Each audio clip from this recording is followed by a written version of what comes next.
All right. Hello, Hey, David. how are you? I'm good. How about you? Very good. And hello, everybody. Welcome to the ArtStreamLIVE 19. January 19th, 2019. This is our first broadcast this year. And we got a brand new intro to start off the year. And you know, David, they always talk about that imitation is the sincerest form of flattery and compliment. They do. And you know, a lot of artists do copy famous painters to learn and copy each other. Part of their That's education. normal. But what happens if you copy it, like let's say you copy a Van Gogh, and then you tell them you found a real Van Gogh? Well, I guess you go to prison eventually. That'll get you in trouble. So, well, that's what we're talking about tonight. Now, we do have a personal example from David Simmons himself. Now, we'll bring that up and share it. Oh, there it is. Now, that's a Paul Cézanne, right? That you own? Yeah, I do. It's in my living room. Right. So that's incredible. Only problem, it's not a real one. No, it's not. Oh, okay. Well, all right, so that's a copy you made. That's a copy I made many years ago. Many years ago. Okay, but it looks good. So that's what artists do sometimes, and that's what we're going to talk about. We're going to get into tonight an interesting subject. I always think it's fun to talk about these things. Well, we're going to share tonight. We'll bring up our little title page here, and tonight that's our January 19th, 2019. Our new ArtStreamLIVE neon logo sign. I like it. I like it. Brass fanfare to go with that. There we go. Yeah. And we'll bring up our topic header tonight. Tonight we're going to talk about not fake news, but fake views. Fakes, frauds, and forgeries in the art world. And like it says up there, something fishy is going on. Something strange going on here. Now here's what's fun. This is nothing new. Art forgery is as old as art itself. And this goes back to a fellow named Michelangelo. Yeah. I think a few folks know him. Now that's a representation of a sculpture. It's not actually the one he did, but when he was 21, he created a sculpture to make it look like an ancient Roman statue. Right. And he did a technique they call acidic earth, dirty earth, to make it age. And it did get sold to a cardinal who happened to be the grandnephew of Pope Sixtus IV. But here's the fun part. By the time they figured out it wasn't a real deal, he was so well loved in Rome and famous it didn't matter anymore. And the fact that cardinal that bought the forgery ended up being his first major supporter in Rome. He couldn't really say anything at that point. No, he couldn't. And so for him it was okay. But for other artists it hadn't always been quite as good. And this is going to be an interesting example here. This is a gentleman, a Dutchman, and he's one of the most famous forgers of them all, and I think he is. His name Han van Meegeren, right. And what happened, at the end of World War II, he was accused of selling national Dutch art treasures to the Nazis. And Göring actually bought one of his paintings. And this was a serious charge. He faced a death penalty sentence if he was convicted. And he kept telling them, no, I didn't sell him our paintings. I made forgeries and sold them. I tricked the Nazis. I'm a hero. I tricked them. Right. And they didn't believe him. So he had to paint in front of a group of people a painting to prove that he actually had forged these, and he was able to convince them. So he did go to jail for some forgery, but not for treason. So, and he passed away before he carried out his sentence. He didn't have to be hung. No, he didn't have to be hung, so that was good for him. Now, this is another famous fellow. He's the forger of the century. Wolfgang Veltracci, I'll get it, are German-born. And now this guy has faked Picasso's, Ferdinand Ledger's, you name him, he's faked it. He had a 36-year career doing it, and he duped experts, auction houses, museums. This is the part I don't like. He even tricked Max Ernst's widow. That's sort of low. That's kind of mean. But his wife helped him with it. She would pose as her grandmother or great-grandmother. They'd make vintage photos showing the artwork, saying that they had existed in the past and the Nazis had taken them away. And now they had discovered them, and they were originals. Well, he got. Speaking of originals, whoops! Here's some of his originals. Here's some of his originals. Now, what caught him was the paint titanium white.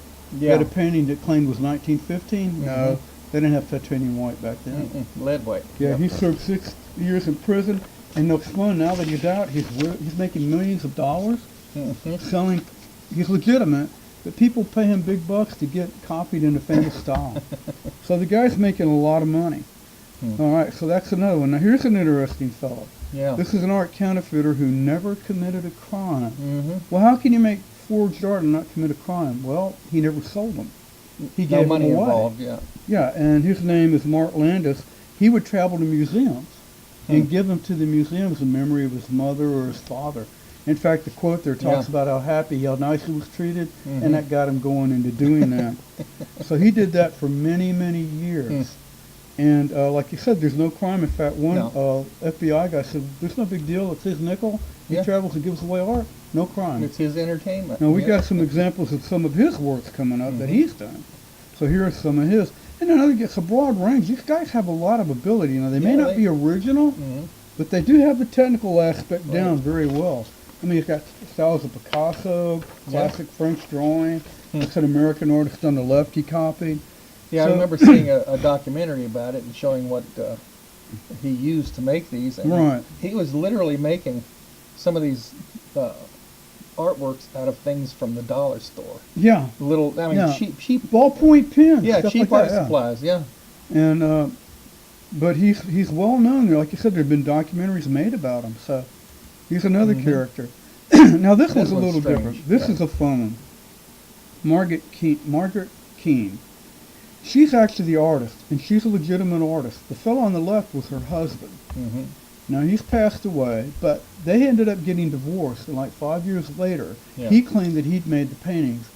A newspaper backed him up. There was a big libel lawsuit that she filed. They went before a judge. The judge said, okay, which one have you made it? Paint us a painting. So they painted in the courtroom in front of witnesses. In 53 minutes, she had a finished painting. He said his shoulder hurt and he couldn't do it. Well, it turned out he didn't make the painting, she did. So he was claiming that he made the work. So in a way, it's kind of a strange, different way of forging. He took credit for her work. And she's actually the artist that made him. And we're talking about millions of dollars. This is a major thing. She got a $400 million settlement. Wow. So, and even Randy Warhol praised her for her. He said she's one of the greatest commercial artists ever to exist. And a lot of people know the Big-Eyed Kid, so she's famous for that. Oh, there's a recent movie about it. There was a recent movie made about it. Now, this fellow's an interesting fellow. I'm not going to get into it as much. And I've got, you know, people will look at the slides. I've got locations where all this information is. I can always go.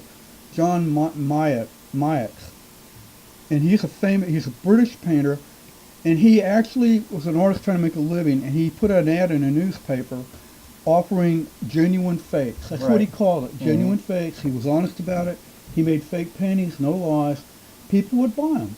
And he was doing pretty good. Well, they had this one guy kept coming back and buying them and buying them. He was an art dealer. The problem was he was crooked. And you want an example of an artist led astray by a dealer, this is it. The dealer took one of the paintings to Sotheby's, had it appraised for like over 6 figures, and then sold it for that. As an original. As an original. Came back, told the artist, and being a poor artist, well, he got tempted. Well, they served 6 years in jail, too, for that.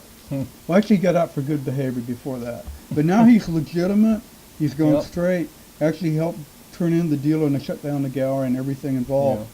And these are some examples of the guy's work. And what he would actually do is mix latex paint with KY jelly and paint with it.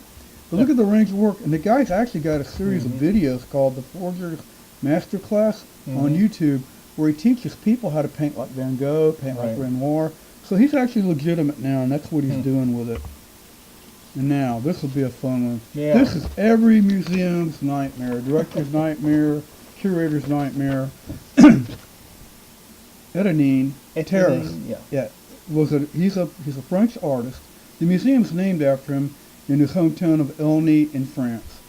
What happened, they had an art historian come out to help him with some exhibitions. Well, one of the signatures came off on his white gloves when he handled the artwork. That shouldn't happen. No, shouldn't So happen. they started investigating and found out like 82 of the works, over half of their collection, were not actually painted by the artist. And the staff had no idea that that was going on. And in the bottom of the slide, there's a quote from a Swiss expert.